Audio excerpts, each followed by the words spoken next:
আশা করি সবাই ভালো আছে। সব জায়গায় আওয়ামী লীগ, চারিদিকে আওয়ামী লীগ, শুধু আওয়ামী লীগ আর আওয়ামী লীগ। কথাটা কেন বললাম,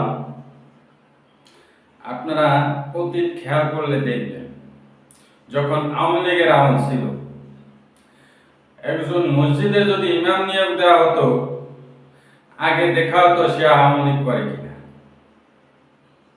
একজন বাস স্ট্যান্ড নেতা নির্বাচিত করতে গেলে আগে দেখা হতো সে আওয়ামী লীগ করে কিনা। অর্থাৎ রাস্তা ঘাট, অফিস আদালত, মসজিদ মাদ্রাসা সর্বক্ষেত্রে নিয়োগ দিতে গেলে দেখা হতো সে আওয়ামী লীগ করে কিনা। এবং এমনকি সরকারি চাকরিতেও যদি নিয়োগ দিতে যেত, তখন দেখা হতো লোকটি আওয়ামী লীগ করে কিনা। তৃণমূল থেকে তার মতামত নেওয়া হতো, জরিপ করা হতো সে লোকটা আসলে কত পার্সেন্ট আওয়ামী লীগ করে। যখন 100% আওয়ামী লীগ করতো, তখন তাকে নিয়োগ দেওয়া হতো। মানে এমন একটা পরিবেশ তারা দেখাতে চেয়েছিল যে বাংলাদেশে শুধু আওয়ামী লীগ ছাড়া আর কোনো লোকই নাই, চারিদিকে শুধু আওয়ামী লীগ আর আওয়ামী লীগ। অথচ সেই আওয়ামী লীগ কিন্তু এখন কেউ নাই।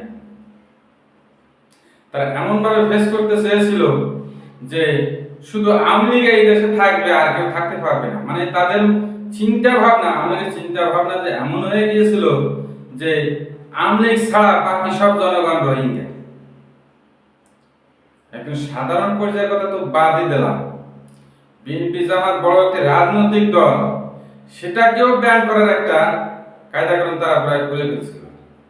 মানে মোট কথা আওয়ামী লীগ এমন একটা জায়গায় রাষ্ট্রটাকে নিয়ে গেছিল যে শুধুই আওয়ামী লীগ থাকবে, আর কেউ থাকবে না। আর বাকি যারা থাকবে তারা খালি কাজই করব, পয়সা আয় করবো, রাষ্ট্রে জমা দেবো, আর আওয়ামী লীগ সেই টাকা ভোগ করব। আপনারা একটা কথা মনে আছে যে আমাদের সাবেক প্রধানমন্ত্রী শেখ হাসিনা একবার কিন্তু বলছিল যে আমার বাড়ির পিয়ানো 400 কোটি টাকার মালিক। মানে সে কি বুঝাতে চেয়েছিল? সে এটাই বুঝাতে চেয়েছিল যে তোমরা আওয়ামী লীগ করো, আওয়ামী লীগ করলে বড় লোক হয়ে যাবে। মানে চুরি করো, ডাকাতি করো, মারামারি কাটাকাটি যা কিছু করো, কোনো সমস্যা নেই, আওয়ামী লীগের খাতায় নাম থাকলে সব মাপ। মানে আওয়ামী লীগের চিন্তা চেতনা এমন একটা ভাব এসে গেছিল যে আওয়ামী লীগ করলেই যেন সে জান্নাতে চলে গেছে, এরকম একটা পরিবেশ।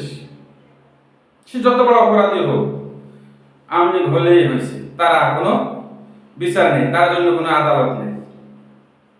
আর আইন আদালত আছে এটা দেখানোর জন্য শুধু বিরোধী দলের উপর ব্যবহার করা হতো। বিরোধী দল অপরাধ না করলেও তাদের উপর এটা ব্যবহার করা হতো। মানে বুঝাতে হবে তো মানুষকে, আন্তর্জাতিক বুঝাতে হবে যে দেশে আইন আদালত আছে। কিন্তু আওয়ামী লীগের বেলায় এটা ব্যবহার হতো না, আওয়ামী লীগ যত অন্যায় করতো। মানে সর্বোপরি আওয়ামী লীগের দলীয়করণ এমন একটা জায়গায় গিয়ে ঠেকছিল যে একমাত্র আওয়ামী লীগ এই দেশের নাগরিক, বাকি সব এই দেশের নাগরিক না। কিন্তু এত দলীয়করণ করে কি হলো? কিছুই হয়নি। এই নেগেটিভ এই দেশের জনগণ খায় না। আরেকটা বিষয়, সারাদিন শুধু পাকিস্তানকে নিয়ে গালাগাল করতে হবে আর ভারতকে দেশপ্রেমিক সাজানোর চেষ্টা করতে। অথচ আমাদের প্রকৃত বন্ধু কিন্তু পাকিস্তান, ভারত কিন্তু আমাদের কখনো বন্ধু না। ভারত আমাদের কোনোদিন বন্ধু হতে পারে না। ভারত এই স্বাধীন রাষ্ট্র মেনে নেয় না। অথচ সে ভারতকে বন্ধু বোঝানো হতো আর পাকিস্তানকে শত্রু বোঝানো হতো। সব বিষয় হলো ভারতের একটা সাজানো প্ল্যান। আসলে আওয়ামী লীগ এই দেশের নাগরিক না, আওয়ামী লীগ এই দেশের মানুষ না। আওয়ামী লীগ হলো ভারতের একটি পণ্য, ভারতের একটি এজেন্ডা। এই সব 16 বছর যত যা নিয়োগ, যা কিছু হয়েছে, যেখানে যে নিয়োগ হয়েছে, সব ভারতের পরামর্শই হয়েছে। আর আওয়ামী লীগ সেটাই করেছে। এটাই হলো বাস্তবতা। আজ এই পর্যন্তই। আশা করি সবাই ভালো থাকবেন, সুস্থ থাকবেন। আল্লাহ হাফেজ।